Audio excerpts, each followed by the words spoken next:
Bem-vindos novamente ao Business Time. Eu sou Antônio Miranda e eu apresento este programa com Paola Tucunduva e Manuel Suete.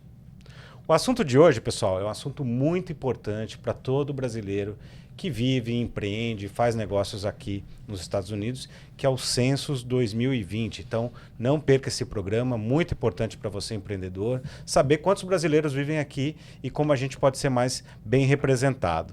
Lembrar você, assine, curta, compartilhe esse vídeo, faça essas informações chegarem a mais pessoas.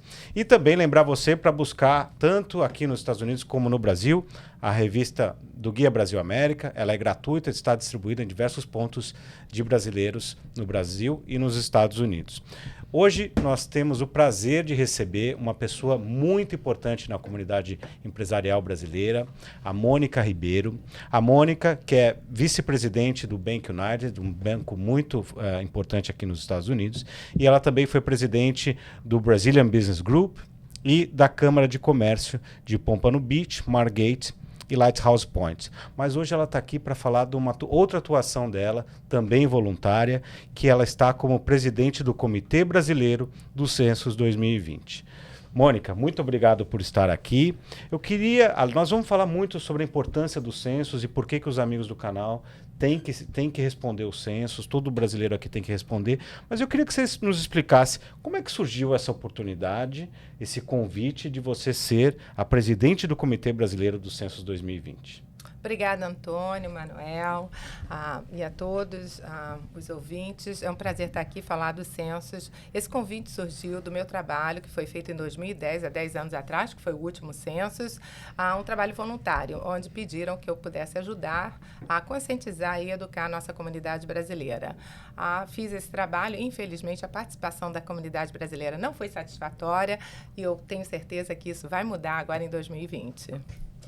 E, Mônica, me explica uma coisa. Por que é importante que o brasileiro preencha o censo? Quer dizer, o que eu, brasileira, vou ganhar ao preencher o censo? Principalmente porque nós vamos ter os dados corretos, né? Hoje em dia, nós não sabemos quantos nós somos nos Estados Unidos, né? Começar desse probleminha, né? Que todos nós temos e que seria um dado importante para empreendedores, né? E profissionais, enfim, todos que vivemos aqui nos Estados Unidos e até no Brasil, né? Então, eu acredito que esse é o fator principal. E o segundo são os benefícios que a nossa comunidade brasileira vai receber em participando do Census 2020, como oportunidade de emprego, de negócios aqui nos Estados Unidos. Aí você estava falando, o último censo foi 2010. Correto. Quer dizer, nós temos um hiato aí de 10 anos, porque ele é feito a cada 10 anos. Exato. E a gente sabe que a comunidade brasileira mudou muito, o perfil, né, do imigrante brasileiro, sobretudo do empreendedor, mudou muito 2014 para cá. Né? Nossos amigos aqui vieram, né, alguns de nossos amigos que estão aqui hoje, a Paola e o Antônio, chegaram justamente nessa janela, como muitos que têm esse perfil. O que você acha que isso vai acrescentar e mudar? Por exemplo, os resultados do Censo 2010, o que efetivamente trouxe para a comunidade? E agora que a gente tem um novo perfil, o que se pode esperar, além das questões que você acabou de colocar, de forma mais efetiva? Como em 2010 a participação da comunidade brasileira não foi substancial e não foi satisfatória, nós não recebemos os benefícios que nós gostaríamos de receber. Então, o que é importante? A participação agora em 2020 dessa comunidade brasileira e como a gente pode se beneficiar disso. Veja bem, quando nós chegamos no aeroporto de Miami, nós recebemos as boas-vindas em 3 idiomas, né? O inglês, obviamente, o espanhol e em crioulo, não em português. Né? Quando vamos aos escritórios da Driver's License para tirarmos nossas carteiras de motorista, renovarmos a carteira, etc. Os testes são oferecidos na maioria dos condados do estado da Flórida em 2 idiomas, que é o inglês e o espanhol. Em alguns escritórios de Miami-Dade County, em Miami, né, são oferecidos também em crioulo. Veja bem, a nossa comunidade brasileira está crescendo e eu acredito que está passando a comunidade em números da população haitiana, comunidade haitiana. E nós criou como teste na Driver's License, somos recebidos em crioulo no aeroporto, né, de Miami, mas o nosso idioma português não é escutado, né? Então, eu acredito que com a participação do brasileiro, isso vai mudar. Empregos vão surgir, oportunidades vão surgir para os empreendedores brasileiros aqui nos Estados Unidos, principalmente aqui na Flórida. Esse é um assunto muito importante, né? Assim, no final, quem segue o Business Time quer saber como isso vai gerar dinheiro. Exato. Né? Para a nossa comunidade aqui. Essas respostas dos brasileiros, se todo mundo se unir, todo mundo der um check na caixinha lá de que sou brasileiro, a gente vai falar daqui a pouco um pouquinho como fazer isso. Que tipos de negócios podem surgir para a comunidade brasileira aqui? Todos os tipos de serviços que vão ser oferecidos em português também, né? Então, você imagina as oportunidades, né? Em todas as indústrias, eu acredito, desde fabricantes, desde serviço mesmo, restaurantes, enfim, é infinita as oportunidades. Vão ser necessários porque eles vão saber que a população brasileira é de um número substancial aqui, principalmente no estado da Flórida, que nós sabemos já disso, mas não temos os dados concretos. Imagina só, não né? Ter uma professora, uma aula de português na escola para os filhos dos brasileiros, né? Então, é realmente uma coisa muito importante. Eu queria entender por que em 2010 os brasileiros não participaram. Qual é o medo que o brasileiro tem e qual é a razão para ele não preencher os censos? Paola, eu te agradeço pela essa pergunta, né? Então, número 1, o obstáculo que nós tivemos foi o medo. O medo do status imigratório. O que, na verdade, isso não é importante, não é uma das perguntas do censo, não é perguntado qual é o seu status imigratório, o censo é totalmente confidencial, isso não é compartilhado as informações com nenhuma outra agência governamental, os dados que são recebidos são compartilhados de uma maneira coletiva e não individual e não pessoal. Perfeito. Então, quer dizer que não vai colocar em risco nenhum brasileiro que eventualmente ainda não tenha o documento oficial. Não tem perigo isso. Não tem perigo nenhum. Pelo contrário, né? Eu acho que nós vamos ter uma condição de ter um serviço maior. Imagine um 911 com um atendente em português. Que maravilha, isso vai fazer né? uma diferença. Isso só pode acontecer se todos os brasileiros da Flórida preencherem. Exatamente. Né? Então, por isso que eu acho que é tão importante. E eu estava pensando exatamente nisso, Paola. A relevância, né, que nós temos hoje do brasileiro imigrante, né, internacionalmente, mas se você não conta, né, através de algum dado estatístico, você acaba não conseguindo chegar em benefícios, como você comentou. Eu me lembro que os dados que a gente, na verdade, estão disponíveis, né, falam que existe aproximadamente 3,5 milhões de brasileiros imigrantes no mundo. Né? E o estado da Flórida, quer dizer, a gente tem 400 mil brasileiros. Esse foi o último dado que, inclusive, falando com o embaixador, era um dado não oficial, mas é um dado mais próximo. Você vê, somos 400 mil pessoas aqui no estado da Flórida e existe 3,5 milhões de brasileiros no mundo. Isso é a terceira maior cidade do Brasil, atrás de São Paulo e do Rio. Né? E uma cidade internacional que fala 3 idiomas, pelo menos, que tem uma renda per capita maior do que a maior, tem um nível de educação, etc, etc. Esse censo internacional, você acha que ele pode ajudar também a influenciar políticas no Brasil, do tipo, políticas do imigrante, né, pessoa que está aqui fora, etc. Quer dizer, poderia facilitar algum tipo de política, já que somos tão grandes e tão numerosos, poderia influenciar algum tipo de política no Brasil também? Eu não posso responder em termos de Brasil, mas eu posso responder em termos de Estados Unidos. Definitivamente vai modificar. Em 2010, a contagem da população do estado da Flórida, vamos falar da Flórida, porque a maioria, nós temos um número de brasileiros grandes, né, morando, vivendo, trabalhando aqui na Flórida. Enfim, na contagem de 2010, a Flórida ganhou 2 assentos no Congresso. 2 mais. Isso pode mudar. Em 2020, nós podemos ganhar muito mais. O que isso representa para a comunidade brasileira? São mais oportunidades de algum brasileiro nos representar no Congresso americano. O que eu acredito que está muito próximo disso acontecer. Então, como isso pode influenciar no Brasil, eu acredito que uma representatividade de um brasileiro num Congresso americano vai ajudar, né? Em Com todos certeza. os sentidos, não é? Tanto só os brasileiros aqui nos Estados Unidos, como os brasileiros também lá do Brasil.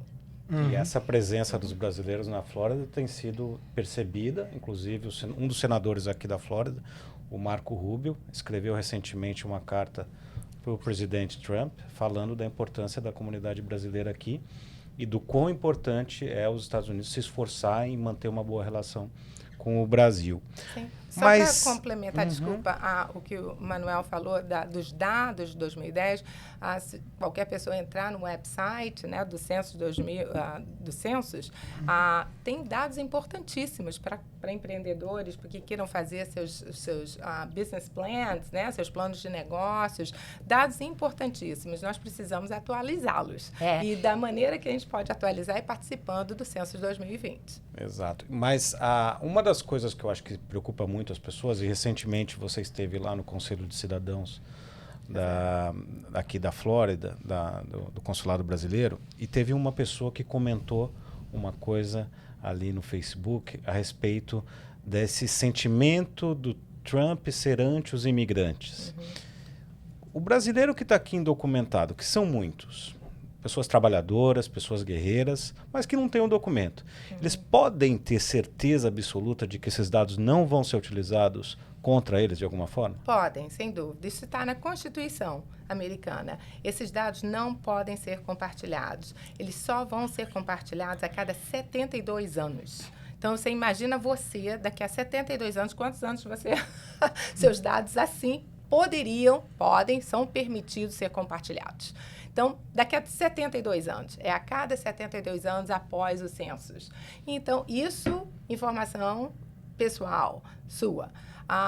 Não é proibido compartilhar com qualquer outra agência governamental, inclusive a imigração, né, a americana. E, Mônica, eu me lembro, vamos dizer assim, a gente vem para cá, já tem apartamento aqui há muito tempo, e eu lembro em 2010 de ter recebido o formulário. É um formulário relativamente grande, com muitas perguntas. Como é que ali no meio de tantas perguntas, eu não vi em nenhum lugar como um brasileiro iria se identificar? Como é que vai funcionar? E o que a gente tem que fazer? Porque não adianta só preencher. Se a gente não preencher do jeito certo, não vai resolver nada. Mas eu não me lembro de ver algum lugar que tem um xizinho lá para colocar se é brasileiro. Como é que funciona? Isso mesmo, Paola. Excelente pergunta. O questionário foi reformulado, são somente 6 perguntas, ou seja, é fácil de responder, é rápido de responder e muito importante que nós, brasileiros, nos identificarmos como brasileiros. E como isso é feito? Na questão da etnia. A pergunta sobre a sua origem, aonde a gente tem que realmente marcar. Nós estamos tão acostumados, os brasileiros morando aqui nos Estados Unidos, de nos referirmos como hispanos, né? Hispanic. Então, é muito comum as pessoas só simplesmente marcarem eu sou Hispanic. Bom, nesse questionário tem essa pergunta, você é Hispanic? Sim, você vai marcar Hispanic. De que origem? Other. E você realmente vai ter que escrever Brazilian. Então, é muito importante que cada brasileiro que participe, tenha que escrever, não só marque que é Hispanic, mas também que cheque o quadradinho lá, Other, e inclua Brazilian.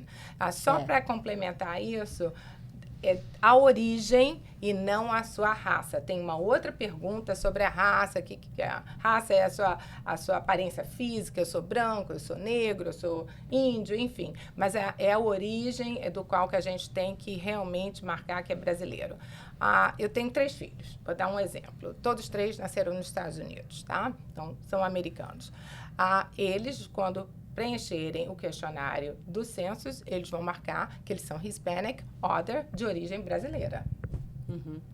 Isso é uma coisa que confunde muitas pessoas, porque a gente não se acha... Nós não somos hispânicos, nós somos latinos, né? Mas hispânicos é porque lá é hispânico barra latino, correto. Né? Nós somos latinos, Correto. por isso que eu acho que gera confusão. Mas né? só para reforçar, clica ali em Hispanic, Hispanic, Other, Brasília. E escreve Brazilian. Brazilian em inglês. Exato. Muito importante Muito isso, importante. hein? Escrever Brazilian e dar um tique Só ali O no Hispanic questionário Order. vai ser oferecido no idioma português. Eles podem ligar se quiserem responder por telefone. Vai ter a opção de português para responderem por telefone.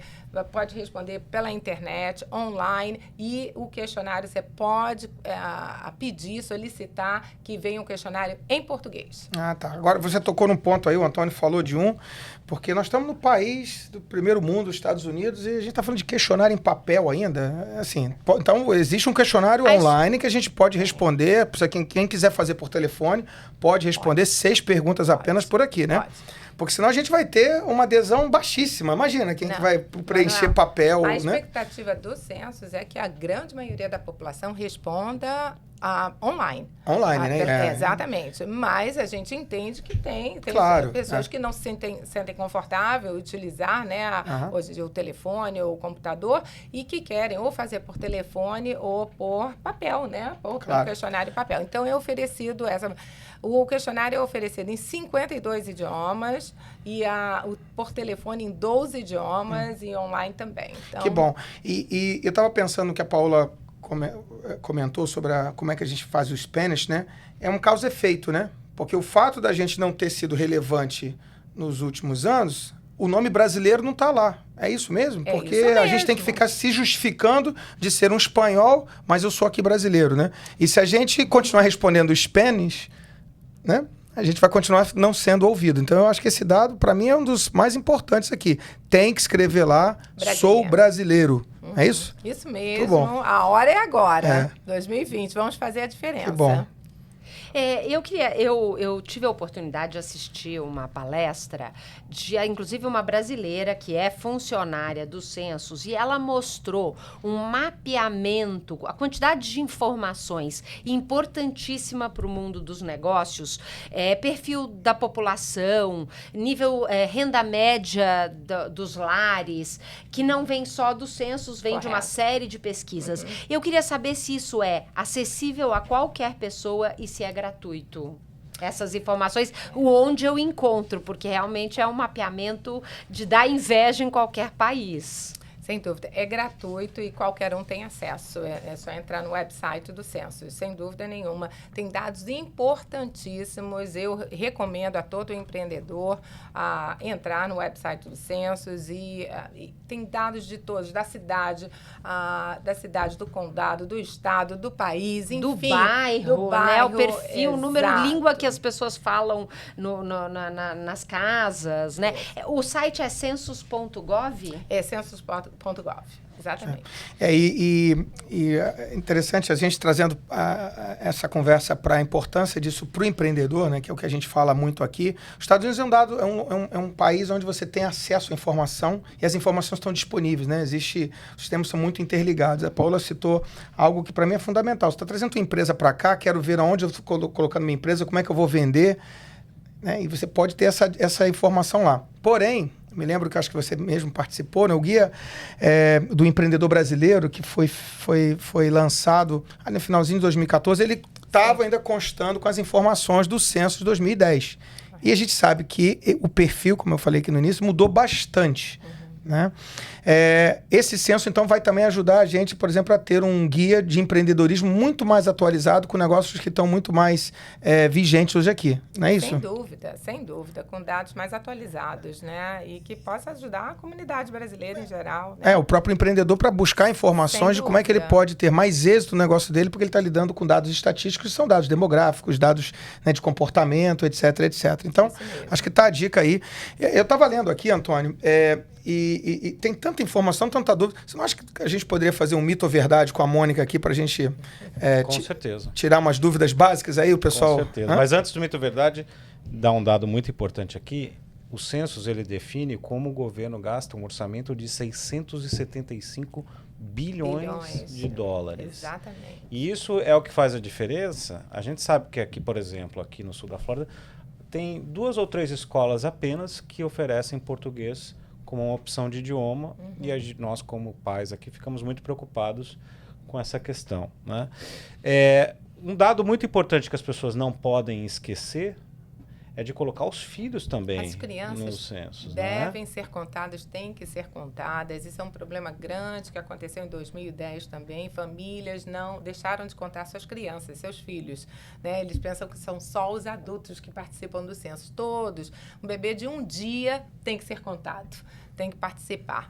As escolas, as pessoas reclamam às vezes que as escolas estão né, muitas crianças em cada sala de aula, enfim.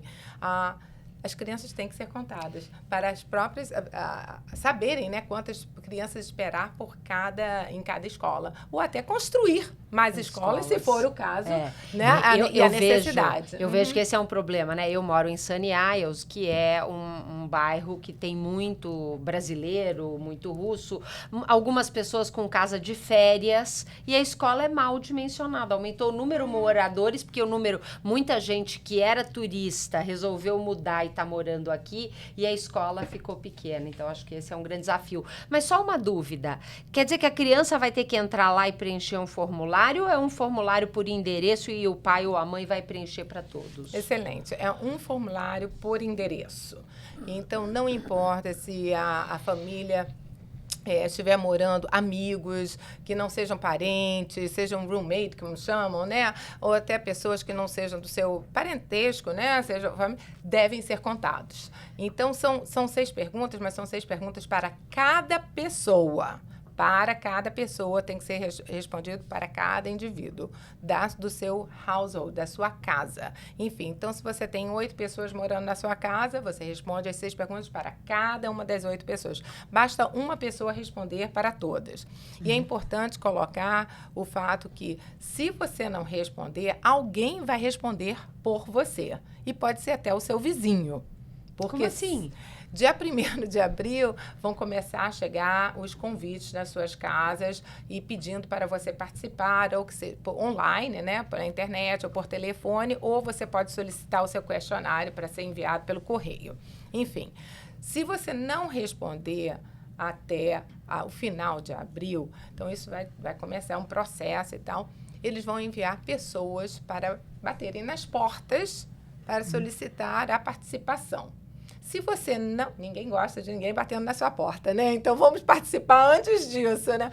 Mas caso você não atenda a sua porta, o seu vizinho ou qualquer pessoa da sua rua vai responder. Pela percepção da pessoa. Quantas pessoas moram naquela casa? Você tem ideia? É criança, é adulto, é homem, é mulher? Alguém vai responder por você. Uhum. Oh, caramba, olha, o negócio é sério mesmo, né? Sem dúvida. Mas sabe o que eu fico pensando, Mônica? O brasileiro que está aqui, né, ele vem para cá com falta de informação muito grande. E hoje, por exemplo, é um programa até de utilidade pública para a nossa comunidade, né? Esse engajamento está sendo feito em que nível? Nível de consulado, a gente tem visto viralizado em grupos sociais. Como é que a gente está... né, fazendo com que essa população brasileira que vive aqui hoje, ela possa, né, ter noção da importância disso. O Antônio acabou de dar o dado aí da importância da alocação de recursos, né? O que está sendo feito para que, como nós aqui hoje, cumprindo o nosso pequeno papel de forma humilde aqui, mas para que essa comunidade brasileira aqui seja engajada, e o que poderíamos nós fazer um pouco mais? Todas as cidades, todos os condados do estado da Flórida, posso responder pelo estado da Flórida, têm seus representantes, do qual a gente tenta conscientizar, educar e motivar a comunidade brasileira a participar e responder o questionário. Eu sou presidente do Complete Count Committee do Censo 2020 para a comunidade brasileira. Nós temos uma não representante, funcionária do Censo 2020, uma Partnership Specialist, que se chama, né, a parceira, a especialista do Censo, que é dedicada à comunidade brasileira. É uma brasileira dedicada à nossa comunidade, a motivar, educar e conscientizar a nossa população a participar do Censo 2020. Todas as cidades estão participando nisso, é muito importante. E eu peço, isso depende de todos nós, né? Todos nós, brasileiros, devemos falar com nossos amigos, nossos familiares, responder perguntas. Eu criei uma página no Facebook, se os ouvintes puderem entrar, que se chama Brazilian Complete Count Committee, Censos 2020. Repete, por favor, Mônica. Brazilian Complete Count Committee Census 2020 no Facebook. Vai lá, diariamente a gente está postando informações relevantes, importantes para a nossa comunidade. Participe, share, né, compartilhe esse post com os seus amigos, com os seus familiares. É muito importante a participação da comunidade brasileira nesse ano. Eu sugiro que com essa onda de influenciadores digitais, né, a gente pegue alguns influenciadores e que brasileiros vistam essa camisa e façam também o papel deles, vai poder divulgar, porque aí a gente vai ter certeza de que a gente vai ter mais pessoas respondendo, né? Isso é muito importante, né? Tantas empresas querem vir para cá e eles sempre me perguntam, mas Antônio, quantos brasileiros vivem nos Estados Unidos? Exato. Eu sou bem honesto, eu falo, não sei e ninguém sabe. Ninguém sabe. Ninguém sabe. Estamos chegando ao final desse programa aqui, mas é um assunto tão legal que nós vamos fazer agora um momento mito ou verdade, tá? Bom. Vamos lá, te desafiar. Mito ou verdade, Mônica? Eu preciso dar meu Social Security Number para participar do censo? Mito? Não, definitivamente. Então não precisa nem ter, né, Social Security. Eu sou um turista, tenho um apartamento de férias aqui, eu preciso preencher o census. É mito ou é verdade? É verdade. Se você mora, mesmo por pouco tempo, aqui nos Estados Unidos, você deve... Mas você vem de férias, preencher, passar um mês aqui deve, por ano? Se for nada, se receber o questionário, você deve responder. Muito bom. Na linha da Paola aí, vamos supor que eu tenha 3 casas aqui, né? E gosto de ter essas casas aqui. Os meus dados, se eu responder o censo, vão ser compartilhados com a Receita Federal no Brasil, por exemplo? Não. Isso é mito? Mito. Definitivamente. Que bom, então não precisa ter medo. Não precisa ter medo. Ok. Com certeza absoluta. Não vai ser compartilhado. Tá bom. Aquelas agências que geram pânico aqui, né? O ICE, o Department of Homeland Security, a CFBI, eles têm acesso aos dados dos censos. Eles não vão ter acesso aos dados individuais e pessoais. Toda a informação vai ser compartilhada de forma coletiva, um percentual, e não informações individuais. Então é mito. Não, é mito. Mito ou verdade, Mônica? Eu preciso receber uma carta me convidando para preencher o census? Todos vão receber nas suas casas, mas você pode entrar já no site do censo e vai encontrar o questionário. Mas todas as pessoas nos Estados Unidos vão receber um convite. Mas se não chegar uma carta, eu posso Claro, preencher? sem dúvida. Muito bom.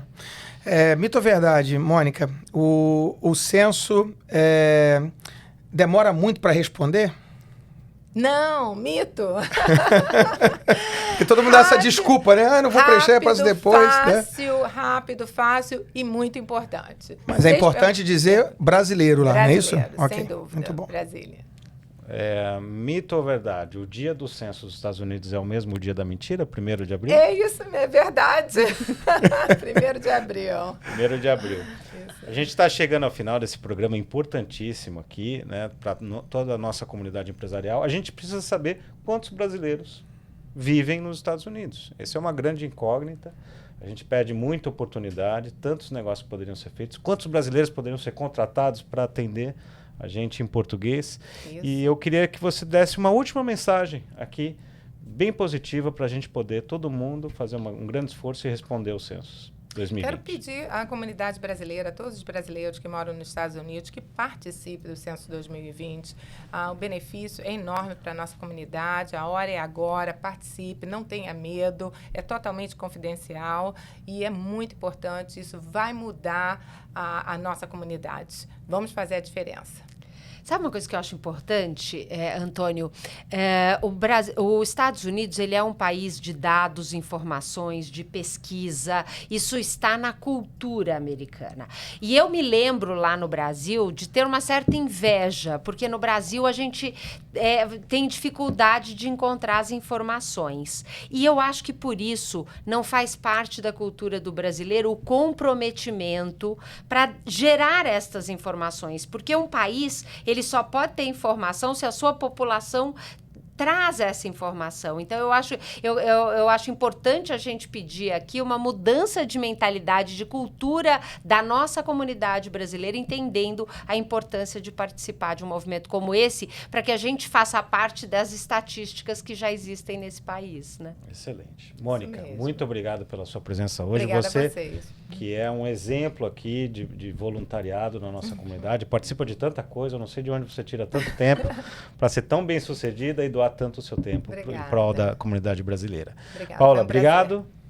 Manuel, obrigado. Obrigado, Mônica. E você que esteve com a gente hoje, não perca na próxima sexta-feira, às 4 da tarde, mais um programa especial do Business Time. Até lá!